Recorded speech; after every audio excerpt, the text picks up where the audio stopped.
Hello, good afternoon. Welcome to today's webinar, Storytelling for Advocacy. Recording in progress. Um, I'm introducing our keynote speaker. First, I'd like to thank our sponsor for this program. This is part of our Pathways to Prosperity. And so I'd like to thank Kennebunk Savings for sponsoring this program. And welcome Sunny. Noel Naughton is a Northern Vermont native who created Sunshine Silver Lining over the last decade, a communications and mental health consulting agency serving New England and beyond.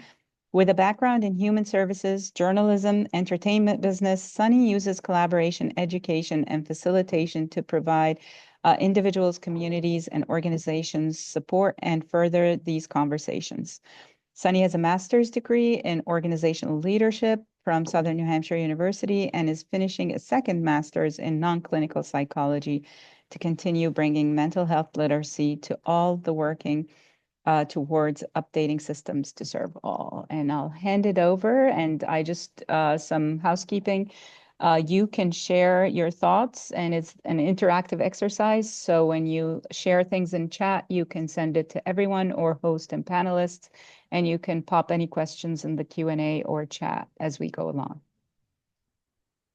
Thank you so much, Zena and Debbie as well. And I just want to thank New Hampshire Businesses for Social Responsibility, always for their support. I've enjoyed so much working with the organization over the last year and a half or so. And I'm so happy to be here with you all today. So yes, we are here to talk about storytelling, right? It's like one of the oldest things that you can do. And it is really powerful and meaningful, especially in today's world. We want to use storytelling both to connect and as a tool to advocate for things that we care deeply about. So I'm really happy to come to you today. Some of you may have been in my mental health literacy classes, and I'll talk a little bit about that. But over the last year, I was blessed to be invited to become a living proof advocacy coach. And I'll just hold this book up here. You can Google Living Proof Advocacy. This is an amazing framework that I use in my storytelling.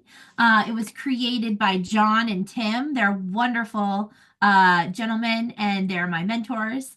And I'm just really happy to be here with you today to share the framework and to talk a little bit about how you can think about weaving stories into the work that you do. We tell stories to ourselves. We tell stories at the grocery store. We tell stories to further our professional lives. And so thinking about the science behind that can really help us. And please, at any point in time, feel free to drop a question in the chat or put something into the Q&A, and I'll definitely pause, answer questions, and we'll also have a little time at the end to chat if you'd like as well. So I always like to start my workshops with an agenda. I think that just helps us know what's going on. We're going to look at our objective for understanding this storytelling framework. I'll introduce a little bit about myself and how I came to this work. And then we'll talk about some real theories behind this. We want to have stories that are authentic and that we're comfortable telling. We don't want them to be too canned, too rehearsed, and we don't want them to be too raw for a variety of reasons. There's 5 qualities that go into telling a wonderful story that can help us further our goals. Then there's some general guidance and around sharing anecdotes. We'll have an opportunity to think a little bit and possibly practice together. And then we'll talk about self-care around sharing our stories because it's brave and it can be vulnerable to use something that you feel passionately about to further a goal. And so we want to make sure we're keeping that in mind as well. And yes, I'll hold the book up again. But the framework is called Living Proof Advocacy, and that will be in the presentation you'll have. And so if you just look up Living Proof Advocacy, you will be able to find the book online. And also Zena will follow up, as she mentioned, with the slides, with resources. There's some worksheets. Thank you so much, Debbie. And additionally, other ways that we can collaborate. All right. So the objective of the Living Proof Advocacy Framework is to equip participants with skills to craft and deliver compelling stories for advocacy purposes. Now, advocacy can mean a lot of different things, right? You can advocate at home for someone you live with to, vacuum on a certain schedule, or you can advocate for more funding for a project. You can advocate with a supervisor for a different schedule, right? So, one of the things to think about is what does advocacy mean to you and how do you want to use it? And it can mean many different things. So, that's something I want you to keep in mind as we move through our presentation today. So, a little bit about me. I am located in northern Vermont. I actually spent quite a bit of time in New Hampshire. I live on the border up here in the Northeast Kingdom of New Hampshire and Canada. So, I love working all across New England on the ground. I did spend the first 15 years of my career from the age of 15 until 30 working on Broadway in the entertainment business. So, Zena asked me a question when we came together today and asked me if my, background in the theater business helped me with storytelling. And I really I had a little aha moment. I think probably I was just born liking to tell stories, and that led me to theater. And now it led me to human services, where I created a consulting company at the intersection of mental health literacy, non-clinical psychology, where I'm finishing my second master's at Southern New Hampshire in that work, and also communications. And so much of communication is telling a story. So I run my small business, and all the time in the classes I teach, the meetings that I go to, the work that I advocate for, I'm finding those personal stories to link back to why, I want people to engage with the work that I think is important. So I think I've been a storyteller for a really long time. And I would imagine many of you here identify as storytellers as well. But, if you don't really look into the science of it, you might not realize that there are things that you can do to support yourself in being a storyteller.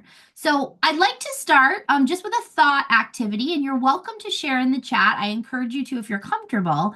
But as we go through the training today, we're going to look at some tenets of storytelling. And so what I'd like you to do to start actually is share in the chat what is a story that you've loved in your life? It could be from the Velveteen Rabbit to I love the TV show Schitt's Creek and the stories that they tell. Maybe you saw a 2020 or you listened to an NPR article. But I'd love to hear from you if there was a story that really affected you in your life that really stuck with you. Because when we think about how we build a story, that may help you in understanding what about that story was really meaningful. Yeah, Hamilton. Wonderful, wonderful story. The Hamilton craze happened right when I left New York. Wild is an incredible story. It's a gift that keeps giving. The Chronicles of Narnia. That's amazing. I guess I would say a story that I really love is Annie. You can see my playbill from when I did the Broadway National Tour, and Annie really has themes that have always stayed with me in my life. The little engine that could, Stand back, said the elephant. I'm going to sneeze. The secret life of bees. The giving tree, Zena. That's what we call my mom, the giving tree. The hidden life of trees. Yes, the secret garden, right? So there are so many stories, whether they're, true life stories or the Poison Book Bible or their novels or their fiction or nonfiction that have touched us. So, like, what we want to understand is, well, those stories came from somewhere. They were inspired from someone's life, and that's a really nice way I think of how we can think about how we want to tell our own story. So I'm going to show a short clip. It's just about a minute and a half, and it just talks about the importance of storytelling, and a little bit of the science behind it. It is a YouTube video. I wasn't able to download it before we came together, but I do believe the ad shouldn't play. I've tested that all out, but if they do, I'll make sure that you get the link. So we'll just listen. It's about a minute and a half, and it really is the importance of storytelling. Oh, you know what? I'm not sure if it's letting me share my sound in this room. I'm going to start it. If the sound isn't working, let me know, and I'll make sure that Zena has the link to share with you in the follow-up. But it's not letting me click the share sound button. So let's see. Let me know in the chat if you can't hear it. Everyone loves a good story, whether it's a tear-jerking movie, drama unfolding in a soap opera, or a riveting page-turner. We humans become completely captivated by good stories. For most of human history, information has been shared in the form of stories. Our brains are programmed more for stories than they are for abstract ideas or facts. A good story helps people interpret the facts and see a bigger picture. And if you're the one telling the story, you can influence the way your audience interpret facts. This means storytelling offers distinct advantages over other types of communication. Firstly, stories can reach all types of people and employees, regardless of age or educational background. In addition, stories help people remember facts. So much so, cognitive psychologist Jerome Bruner claims that a fact wrapped in a story is 22 times more memorable than the fact told in isolation. Finally, stories can reach all types of learners. Neil Fleming's VARK model suggests there are three key types of learners: visual learners, auditory learners, and kinetic learners. Stories get through to all three types. The emotion and feelings of stories connect with kinetic learners, a story's imagery influences visual learners, and the vocabulary appeals to auditory learners. All right. Yes, and I will actually get that link in the chat now, but it'll also be in the follow-up information so that you can take a look. And there's lots of really wonderful information on stories online, but that's just a quick one. And who doesn't like to hear an Australian accent, right? Not me. I enjoy it. There you go. So now we're going to move into looking at, what is a well-told story? And so I want to do another thought exercise, and you're welcome to share in the chat, but you don't have to, because when we get towards the second half of the class, I'm actually going to ask if anyone's willing to share their story, but you can certainly start now if you want. Think about, for the purposes of our time together today, what you want to advocate for. So I'll give you an example of the work that I do. I experienced about 10 years ago in my life a mental health crisis. And I've spent the last 10 years through my healing figuring out, how do I talk about that so that it encourages people to ask for help? And by sharing my story, it normalizes that anyone can experience a mental health crisis and anyone can heal from it. So that's what I've been working on, actually. And I'll be having an audio essay come out in the spring telling my story. So I've really needed to look at that. So you may be advocating for psychologically safe workplaces, or clean water, or recycling, or more funding for schools, right? So think about, for our purposes today, what is a topic that you would like to advocate for? It can be something that's personal to your lived experience. It can be something that's professional. It can be something that you've experienced in another part of your life. It doesn't have to be like a health issue. That's just something I chose. But it can be anything, really. And so I am encouraging you to find and identify something in your mind that you can use as we go through our workshop today. All right, so this comes directly from Living Proof Advocacy. It's in the book, and you'll have access to it in the PowerPoint. So we really want to be settled on a well-told advocacy story, right? So we don't want to be too raw, and we don't want to be too canned. We want to be right in the middle. So a raw story may be someone that has not practiced enough. Perhaps they are still feeling emotional because of the topic. It could be unstructured. They could come across as nervous. Maybe there's no clear message in the story. For those of you that may do media interviews, right? If you work in PR or you're engaged in sharing the message of an organization, you want to make sure that you're prepared before you do those interviews. So we also don't want the audience to feel bad for someone if they're telling a story that may have an emotional component, right? So we want to really make sure that we're prepared to tell our story. On the flip side, you don't want to be over rehearsed, right? You don't want to come across as having practiced so much that you're not connected to this any longer. You want it to be authentic, but we don't want it to be too polished, right? Because that will possibly have us lose the audience because it feels like somebody's just doing something that they've done many times, right? It could sound like they're sharing a slogan or they care more about selling something, right? We also don't want the audience to be analyzing those things. We really want them to be present with us while we are sharing that story. So where does that leave us? It's kind of like Goldilocks, right? One bed is too soft, one is too hard. We need to find the one in the middle. So you want to be practiced, but you also want to feel, like you can be authentic in your engagement. You want your story to be crafted. You want to be present while you're sharing it. You may even improv. For me, in the work that I do, today's a great example. I've done a version of this workshop several times, but also every audience that I work with is a little different, right? So you want to be prepared, but you don't want to be so stuck that you can't just go with the flow. You also want to make sure that you're clearly linking to the message that you want to share. So when I talk about my mental health story, I'm also sharing data. I'm also sharing action items that people can take to getting proper care, right? It's not just all about me. If you are someone, again, that is going to be using this story in the media, because as I said, you can advocate, you can tell stories in all different parts of your life. But if you are going to be sharing this, you want to have a little media training, and that this framework actually even goes so far as to making sure you're dressed appropriately, making sure that you're feeling comfortable on camera. Again, that might not be what everyone needs, but it is something to consider if that is your role. You also, as I just mentioned, do you want to be thinking about like who is the audience here? Who are you delivering this to? Today, this is a mixed group of many different people, right? But if I were to go into a specific business, I would learn about who is I coaching and how am I going to coach in a way that they're going to be able to receive it, right?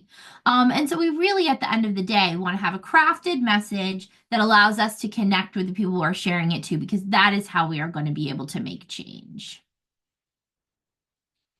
All right, so now we're going to look at 5 qualities of a well-told advocacy story, and I'm going to encourage you to go back to thinking about what that topic is that you're focusing on. All right, because that's what we want to start. We want to start with focus. Then we're going to talk about positivity. Then we're going to talk about crafting the story. We're going to talk about framing that story. And we're going to talk about how to practice that story. All right. So a well-told advocacy story is focused, right? We're not going all over the place. We've got a goal and we're getting there. We want to have messages and goals that are aligned. And that is going to help people stay on track with us. And, when we think about this living proof advocacy framework, we want to show either our own story or someone else's as the living proof of the message that we want to share, right? So when I share my story, I'm sharing a little bit about the difficulties, and then I'm also telling people that the steps that I took to move into a place of recovery. So I am the living proof that with certain systems in place, with community, with many different professionals that can support someone can move into recovery. And something that I love, for those of you who have taken classes with me before, or if we've connected online, I love connecting the dots for people. So you want to make sure that your story connects and that you don't necessarily go all over the place with it. I will be providing Zena, Debbie, and New Hampshire businesses with a set of working sheets or worksheets that you can use as you continue to craft your story, because we're spending about an hour together today, but this can be like a lifelong journey in thinking about how to share a story. Also, if you're doing it in the workplace, you might think, okay, we have an event in September. I'm going to start crafting this story in March so that you can really work on it and chip away at it until you do that speaking engagement or whatever it might be. Yes, so we want to connect the dots between what we know and the goal we want to reach. And so you want to use data. You want to use, yes, some anecdotes, but you really want to make sure you have that thread. All right. So advocacy stories that are effective point to the positive. And it's not that we don't want to talk about the realities of life, But we want to leave people feeling inspired and hopeful that they can make a change, either around the topic that you're discussing or maybe something else. So we do want to, when possible, point to the positive, show a positive change, or express the positive change you want to see because of the change that you're advocating for. So in my community, we had a teen center prior to the pandemic. And then for a variety of different reasons, it closed. And the organization that supports the teen center, again, that just opened this week, continued to advocate for additional funding. And they told the story of why the teen center had been so helpful in our community and why, if they could find more funding, it would be helpful again because it gives, 14 to 19-year-olds or 13 to 19-year-olds a place to go after school where they can engage in activities and where they can have a healthy place to hang out. So they talked about something in the past that worked, and they talked about the change they wanted to see in the future. So we always want to strike the balance between what might be difficult, the darkness, and how we want to move towards a lighter or more positive outcome. And we also want to give people a call to action. So even with this workshop today, I'm advocating for storytelling, right? And my call to action is going to be for you to think about how storytelling can help you in your life personally and professionally. And I'm also going to provide you with worksheets that you can use to continue it, right? So my call to action is simply go out there and tell stories, and here's how you can continue to do it, right? So you can also give people action items that are really help us. And as we can see here, can propel us to a better day or a positive opportunity. So we also, as mentioned, want to be sure that we're crafting our stories. And again, we don't want to be raw, right? We want to craft it, but we don't want to be over prepared. And crafting a story is really framing something. So those stories that you shared earlier, it might be a long, a saga of many years in a life, or it might just be a moment. But either way, there's a setting and it's really been set up for us to sort of drop into. So, depending on what the parts of your story are, there may be areas that you fast forward through.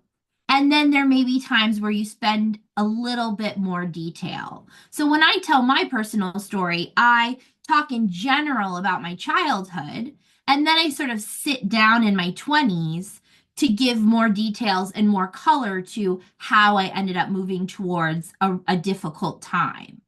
We also want to think about how to paint a picture. We want to give details, but we'll talk in a little while about safe messaging. We don't need to give like every single detail that went on, but as with any story, we want to give enough, especially when we're speaking, so that people can really understand what that moment was like. So when I mentioned the teen center recently, they talked about what the teen center used to look like, where it was located, how students could get off the bus or walk from the high school, walk right into the teen center, which sits right on our lake. There was a grassy knoll where we would do like kite or outdoor activities. I remember one day we had a whole kite crafting afternoon. So you can really paint a picture of what you would like the end goal to be so that people can really get a chance to feel what that might be like. So we also want to make sure that when we continue to frame, that it's clear what we're there for, because we don't want to become rambling. And we really want to also think about how much time we're taking to tell this story. You may have the opportunity to go to the state house and they tell you you're going to have 5 minutes. You may be invited on a radio show and you have a half an hour. You may run into someone, again, the grocery store, and have 2 minutes. So you may want to think about how you're framing your story in those different situations so that you feel in control of the story that you're telling and you're crafting it so that you're getting the message across. So for me, with my personal story, there are times where I'm clearly advocating for mental health systems.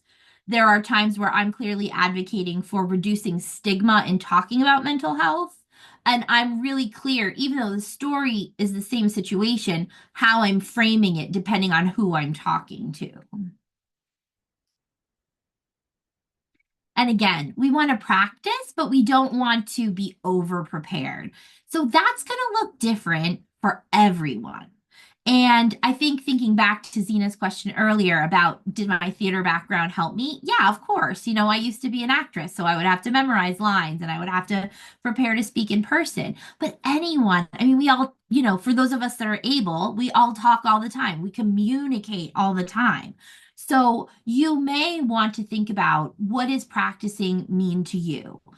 Maybe you write your story out and then you spend some time alone speaking it out loud. Maybe you record into a voice note. Maybe you find a storytelling coach that you can go to that can help you with that. Maybe you work with a family member or a professional colleague. But what you want to do is you definitely do want to practice. So, because you want to feel comfortable and confident, and giving yourself that time to prepare is going to be helpful. If you are not well versed in or comfortable in public speaking, right, that is definitely something that you want to consider. So maybe you start by offering to do it for a couple of colleagues, or maybe you ask some family and friends if you can do it with them. Maybe you record yourself on Zoom and see what it looks like. But you'll really want to take some time to think about what practicing means to you and how you can fit that in, so that you feel comfortable when the time comes that you are, possibly speaking in front of a larger group of people or sharing this in a more public way. And that might look like meditating before, stretching, practice, taking care of your voice. Last year, I taught or engaged in over 175 public speaking opportunities, which sounds really wild to me. Halfway through that, I started to lose my voice. And I really had to look at what was going on because I have talked my entire life, as I'm sure you're not surprised. And I figured out that it was really hot in New England last summer. We had more air conditioners than we had had before, and I was simply in a situation where I was working in person more than I had in a couple of years. So I was projecting in spaces in a way I hadn't in a very long time. So I had to take a step back and say, okay, how can I prepare myself? Because as a public speaker, I don't want to, have a hoarse voice and be in pain. So I started to use lozenges, do warm-ups.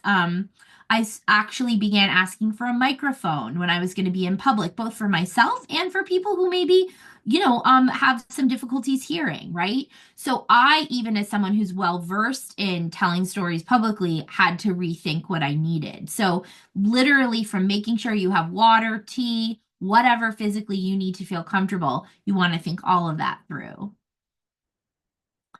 All right, so I'm just going to pause there. Oops, went ahead too much, and see if anyone has any questions or any thoughts before we continue on. Oh, yes, that's no problem. And I think Zena's recording. So if the power goes out, you'll be able to watch in a little while. It is pretty windy in New England today.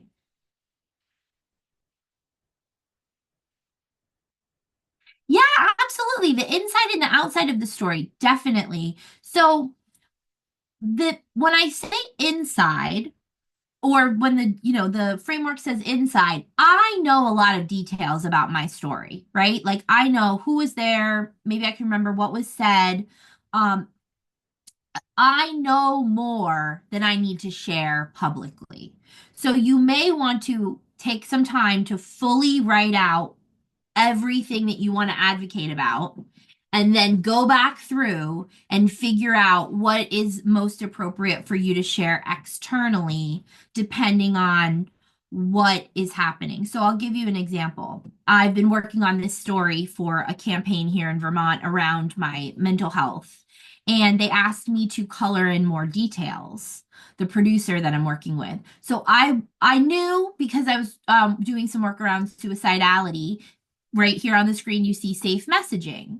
So I know, and I'll talk more about safe messaging, but I know that there are certain things when you're talking about mental health you wouldn't include externally or outside because it's not safe for somebody that might be experiencing a crisis to hear.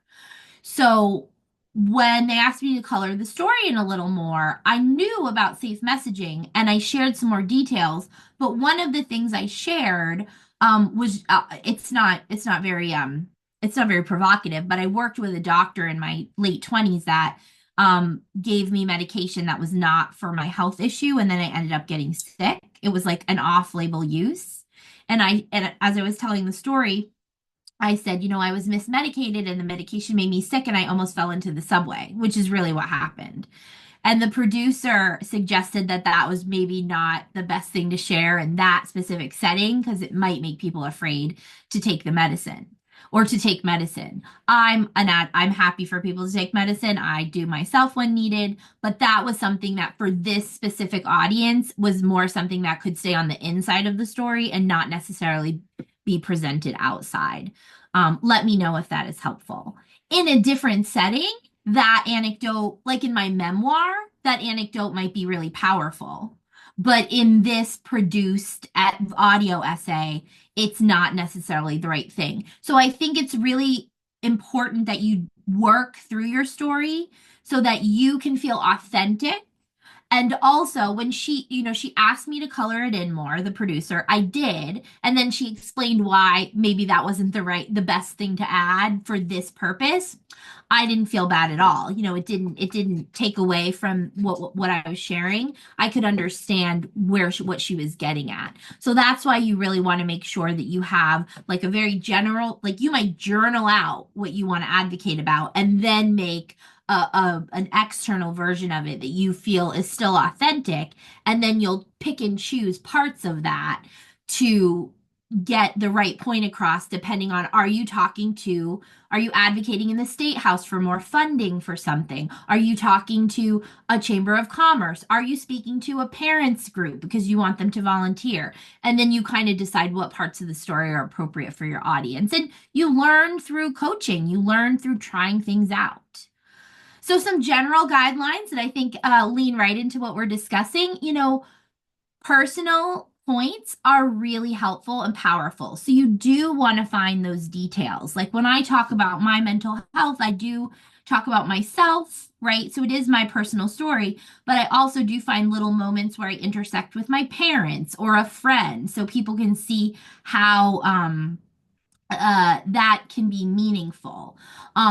It really brings the information to life versus just saying like we need more. My advocacy around mental health is that we need diverse and dynamic practitioners and pathways for people to get care. Like therapy isn't a one size fits all for everyone.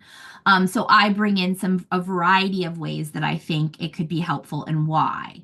As we heard in the video, stories help us remember things and they engage our brain in a different way. So I could just go forward and say, we need diverse practitioners. Okay, why? You know what I mean? Well, we need diverse practitioners because even though I'm from Vermont, the first few doctors I saw when I came back to New England had no clue what it was like to live in New York City for 15 years. So they weren't actually that helpful for me. So then I have to hone my story in so that I can explain why personally I would like there to be diverse practitioners. That being said, as you see on the slide, I don't want to go when I advocate and say, like, oh, all the practitioners at this one organization didn't help me, right? That wouldn't be very nice. So I need to keep it kind of general and thoughtful around what I am advocating. And that goes back to that idea of pointing to the positive. It's not toxic positivity. It's just showing people a solution, right? So much about the world is helping people find a solution. So we also want to, as I mentioned, think about safe messaging. So a lot of the work that I do is in the mental health space. And so there is safe messaging that you can find around different health issues and just in general. Excuse me. That being said, depending on what you are working on, you might just Google some keywords in safe messaging. So let's say you're advocating for like clean water. You don't want to end up like fear mongering and having people think that all the water in your town isn't safe if that's not the case. So you just might do some research around, is there safe messaging for clean water? Is there safe messaging around recycling? Because again, you want to make sure that you are helping move the message forward and not scaring people so they either don't want to be involved or they get misinformation. A couple of other things to think about when we're looking at anecdotes, right? We want to use relatable examples. We don't want to talk about extreme behaviors. So I do some work with families who are going through separation and divorce, in supporting other families who might be going through it. And so I will coach those facilitators on how to use their lived experience to highlight, what maybe they would do differently or why the research they're presenting is important. They are not going to share extreme behaviors in those anecdotes. They're not going to necessarily talk about when their former partner wouldn't let them see their kid for a month, right? Like that could scare people. So you really want to look at what is most relatable. I was going through a divorce. We were struggling with the custody schedule, and there was an amount of time that it was difficult for me to see my child. You see the difference between those two things? So again, it's not about being inauthentic. It's just really thinking about what is appropriate for the setting that I'm in. Also, when you share anecdotes, you may include information about colleagues, friends, family members who might be a part of your story. There's no law that says you have to check in with them and see if it's okay. You might want to if they may hear the story. But if you're in a really small town, look, we live in New England, or you're in a business where people know one another, or you work in a business where there are HIPAA and other, mandates and policies that you have to pay attention to. You may want to make things pretty general. So you might say, sometimes people who are experiencing a mental health crisis in rural America have difficulty finding a practitioner that they feel they can relate to that has empathy for them, right? Instead of saying it can be really difficult to find a mental health practitioner in rural America, and I don't know how it's going to get better unless we X, Y, and Z.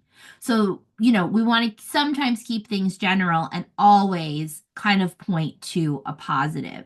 The other thing I'll say is depending on the setting and how you're using storytelling,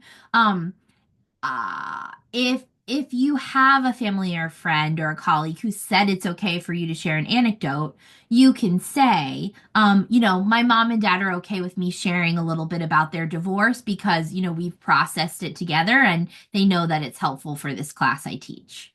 That's what I say when I teach the class about separation and divorce. So if it's okay with that person and that's helpful for you, you can go ahead and say that. If you're working professionally and you want to use anecdotes from your professional life, you may just want to come out and say, over the years, these are some general things that I've seen. I'm going to use a couple of examples from my professional life that are, from New York and Vermont mixed together. Because depending on your profession, it may be, again, inappropriate for you to use details. And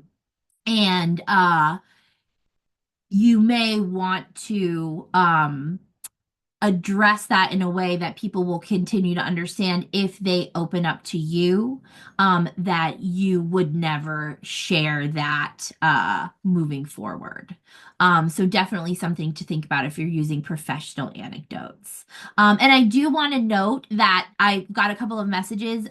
This was designed on a different computer, and I do know that the white is not coming across well. So I apologize for that. I understand that it is not it's not looking great, and I did recognize it needed to be updated, and I apologize that I didn't do that.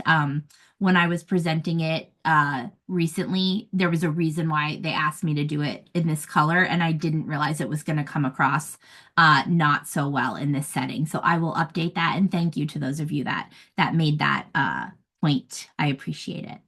All right, so back to this bottom anecdote that I hope you can read, or I'll read it, because not everybody prefers to read when they're in a presentation off the screen, but really make sure that your anecdotes connect to the material, right? The anecdotes I've shared today, I hope you can see are a part of telling a story. So when I work with the Teen Center, we're telling the story of why the Teen Center is important to the town and the kids.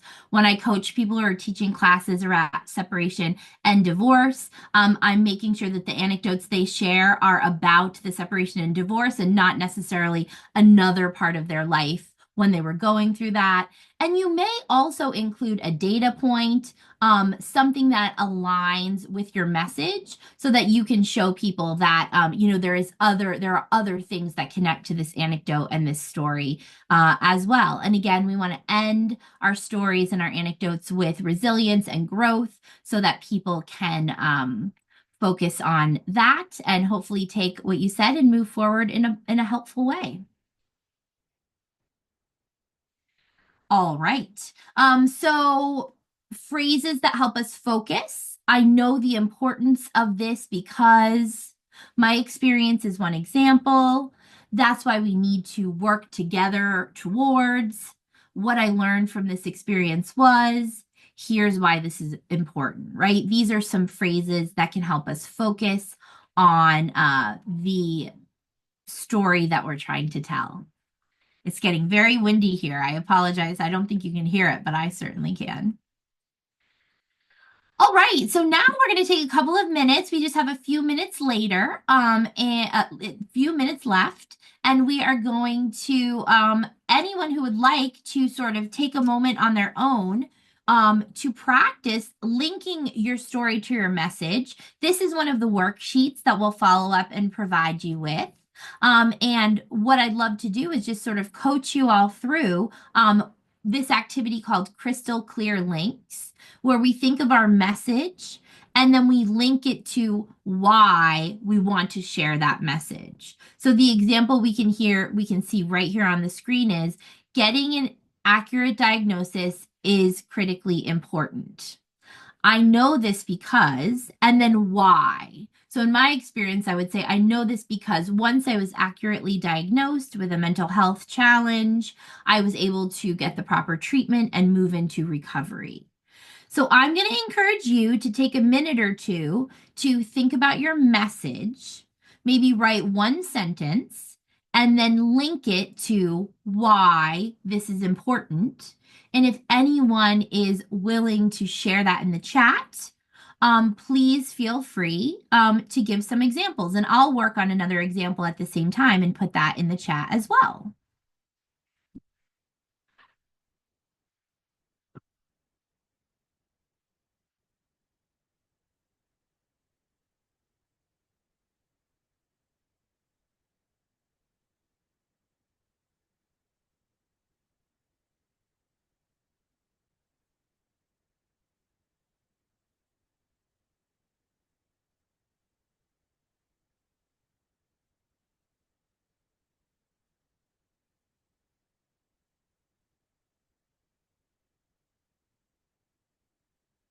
So you want to think about a statement and your message and why it is important.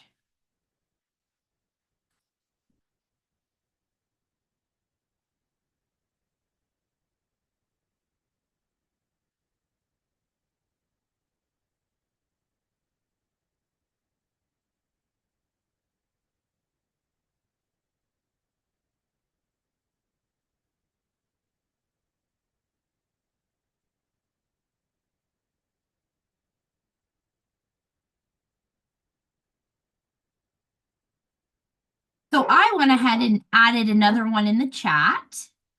Having a teen center in rural New England is important. 1 in 5 teens experience a mental health challenge, and connection and belonging can combat mental health challenges. So a teen center would be a place where young people could connect and hopefully belong. Is there anyone that would like to share something that they came up with?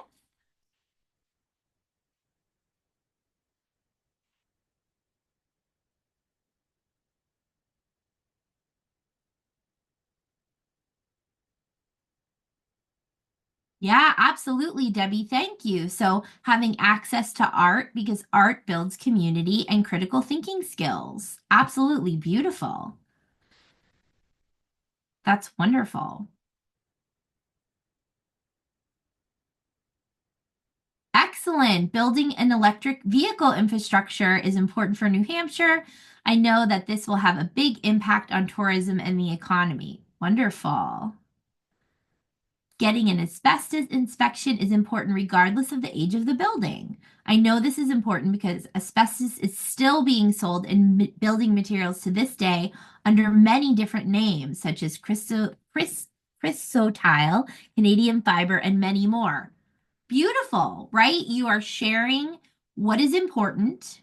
You are sharing why it's important, and you're giving information that people wouldn't know before. Creating access for young people to be advocates is important because we are underrepresented in the change-making process. Beautiful.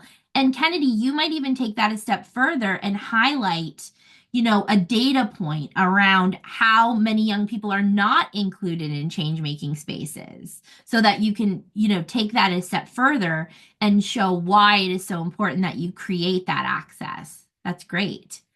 Removing stigma around substance use disorder is important because it helps people seek or stay in recovery. Beautiful. Absolutely. That's something that I work on very regularly. So that's close to my heart. These are great examples.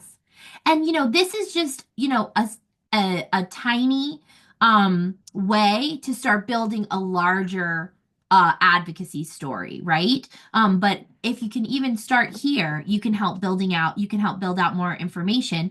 But also, you may have an opportunity sometimes to just have a 30-second or a 60-second advocacy moment, and then you've got that. Let's see here. Transitioning our personal finances to fossil fuel-free funds and banking is vital. The fossil fuel industry is in decline despite White House messaging. It is important to manage proactively to mitigate impacts of climate change and for where the world is going. Beautiful. So you had a call to action.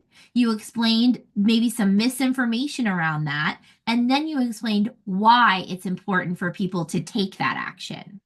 Great. Well, we've got a group of professionals here, and look at all the different kinds of things you can advocate for, right? We've got health issues or diagnoses. We've got electric vehicles and tourism. We've got asbestos. We've got finances and fossil fuels. We've got art. We've got change makers, right? So you did a beautiful job of highlighting my point that there are so many things that we can use storytelling for in connecting people to a message. And I think it makes it a little more fun as the person delivering the message too, because it's not just like a stand and deliver PowerPoint.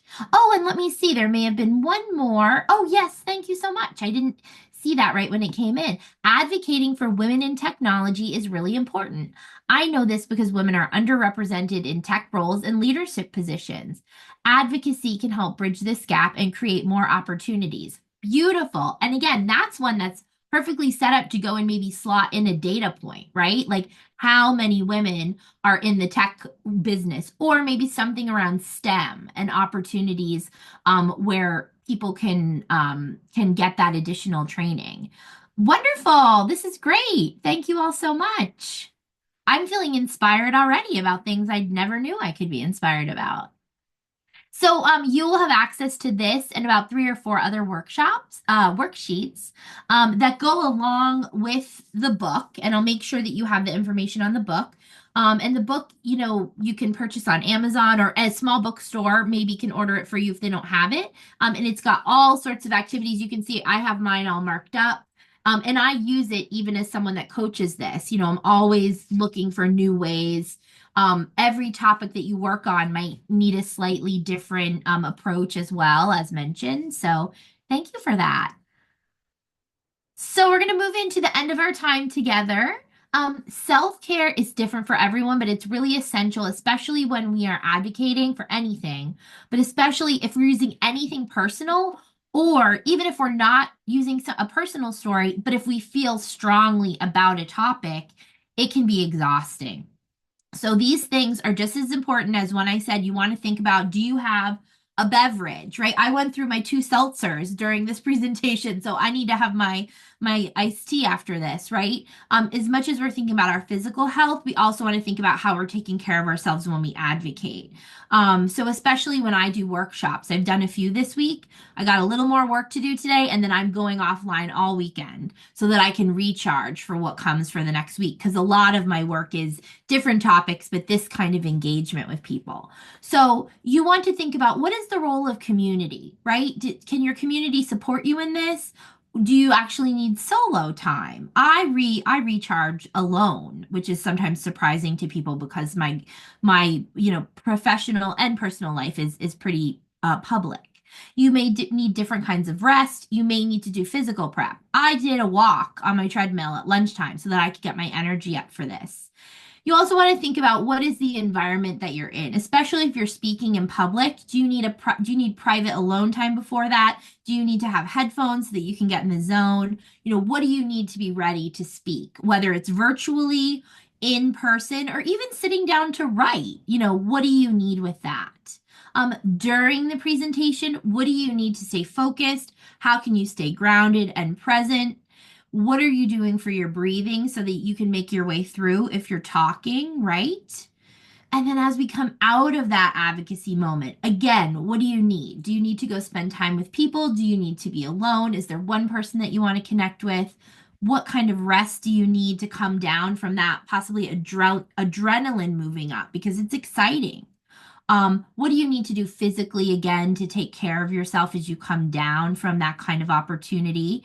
And again, what is the environment like that you're around? So, as I mentioned, when I have opportunities to advocate or even do workshops like this, I'm making sure that the night before I'm doing what I need to wake up and feel refreshed.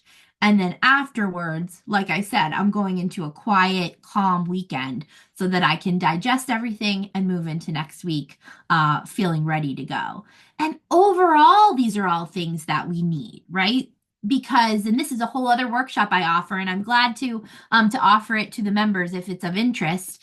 Burnout and compassion fatigue are really high right now, especially for anyone that's here, because I know you all have deep passion for the things that you work on. Look at it. You're taking an afternoon to come and take a storytelling workshop because you want to get your message out there, right? So figuring out what community means. You have a wonderful community here with the members with New Hampshire businesses. What does rest mean for you? What does physical health mean? How can you make sure that you are preventing burnout, preventing compassion fatigue, and boundaries are really things that we can use to do that. And that's some other work that I do that I'd be glad to come back and do a lunch and learn around. I want to thank you all so much. I'm happy to answer questions. Thank you for the note on the presentation. There was a branding reason for that with a part of the project, and your feedback is what I felt as well. So that will be updated for the future. I'm always happy for that. This is my cat Fanny. She's taken a load off. And that's what I'm going to be doing a little while. I hope that you can treat yourself well, and I look forward to connecting with any of you around this and other work to get your stories out to your community. Hand it back to Zena. Thank you. Thank you, Sunny. And I hope to follow up with everyone with the recording and with all the resources that you shared. In the meantime, enjoy your weekend and hope everyone's safe with this weather and wind. And we'll see you in another session. Sunny has been generous enough to offer a webinar in April on youth mental health and families. So we invite you to take part in that. Thank you all. Yes, thank you. And I tried to put some links in the chat, but Zena will email them out to everyone. And I look forward to collaborating with you in the future. Take good care. Thank you, Zena and Debbie and New Hampshire businesses. Thanks. Bye.